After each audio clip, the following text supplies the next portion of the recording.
Tax terrorism नहीं होना चाहिए। टैक्स आप बिल्कुल लीजिए साहब, लेकिन सरल बनाइए, देना सरल बनाइए, एक सिस्टम बनाइए कि अगर मुझे लगे कि मैंने टैक्स दिया और ये जायज नहीं है तो मैं विरोध कर सकूं, और मुझे एक टाइम बाउंड में आप निर्णय दे दीजिए। जी जी बिल्कुल। इधर या उधर आप अधर में क्यों लटकाए हुए त्रिशम की तरफ, वो एक टेरर है। क्योंकि टेररिज्म में लड़ाई नहीं होती है। लड़ाई में क्या है कि हम और आप लड़ रहे हैं, तलवार तन गई है। टेररिज्म में ये मैं सब्जी खरीद रहा हूँ, मुझे पता ही नहीं है बम फटेगा नहीं फटेगा, ठीक है। 365 दिनों में हो सकता है पूरे 365 में बम ना फटे मेरे जो है बाजार में, लेकिन आतंक रहेगा, आतंक रहता है। जी बिल्कुल। तो ये है साहब टैक्स। वो एक एक्स प्राइम मिनिस्टर हुए चंद्रशेखर, उनका ये कहना था कि बहुत लायक तो नहीं थे, हाँ, लेकिन उनका ये पदयात्रा बड़े की, हाँ पदयात्रा काफी की थी। उनका ये था कि उन्होंने पहली बार कॉर्पोरेट टैक्स को लेके आए, तभी उनका जाना तय हो गया था कि उनका एक कोट मुझे याद आता है कि अगर गरीब की झोंपड़ी में रोशनी करनी है तो महलों का उजाला थोड़ा सा कम करना होगा। ठीक है, वो तो सोशलिस्ट वो भी थे जी बिल्कुल, तो वो भी बड़ा विश्वास रखते थे। जी देखिए, आप सोशलिज्म नहीं ला सकते कॉलोनियल ब्यूरोक्रेसी से।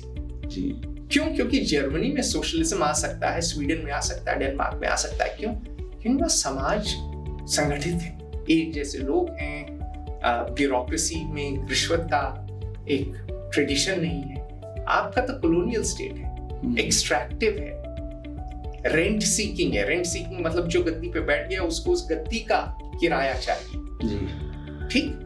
तो आपका स्टेट जितना पावर देंगे सोशलिज्म के नाम पे, वो और लुटेरा बन जाएगा। बिना स्टेट रिफॉर्म किए आप नहीं कर ला सकते गरीब के झोपड़ी में रोशनी। और महलों का उजाला कम करने के चक्कर में, महल का उजाला तो आप कभी नहीं कर पाएंगे। अंबानी की शादी देखिए, सब पहुंचे थे। जी जी, अंबानी की शादी बड़ी थी।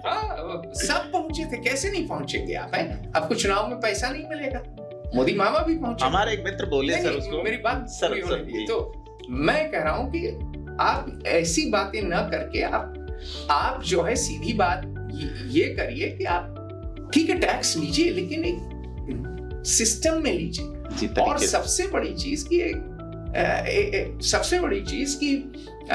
एक ऐसा टैक्स ऐसी जो है कर प्रणाली बनाइए, टैक्स सिस्टम बनाइए कि ज्यादा से ज्यादा लोग बिजनेस कर पाएं, सरलता से कर पाएं और नौकरियां बढ़ें। और जब कारोबार बढ़ेगा, जब आपकी अर्थव्यवस्था बढ़ेगी तो गरीबी अपने आप कम होगी।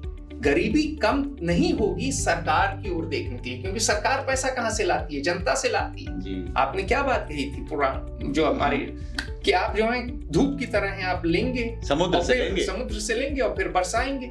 लेकिन अगर आप बहुत ज्यादा जो है पानी ही नहीं रहेगा समुद्र में, तो क्या लेंगे? क्योंकि एक तरह से टैक्स रिडिस्ट्रीब्यूशन ही है ना। अभी क्या हो रहा है? 81 करोड़ लोगों को मोदी मामा मुफ्त में राशन खिला रहे हैं। कहां से जा रहा है? मिडिल क्लास से आ रहा है। ठीक, दो ही तरीके हैं सरकार की कमाई के, एक टैक्स, दूसरा डेट, कर्जा, कर और कर्जा। ठीक, तो आपको ठीक है, आपको परिवार चलाना है, जो कमा रहा है बाकी लोगों को खिलाता है, पर इतना भी ना करें कि जो कमा रहा है वो उसको बिल्कुल निचोड़ ले, कमर टूट जाए। तो फिर एक दिन आप अर्जेंटीना बन सकते हैं, वेनेजुएला भी बन सकते हैं। जी बिल्कुल। और वो ना बने तो आप इटली की तरह बनेंगे, माफिया स्टेट बन जाएंगे, इंदांग्रेता स्टेट बन जाएंगे। जी बिल्कुल। वो तो नहीं बनना है ना हमें।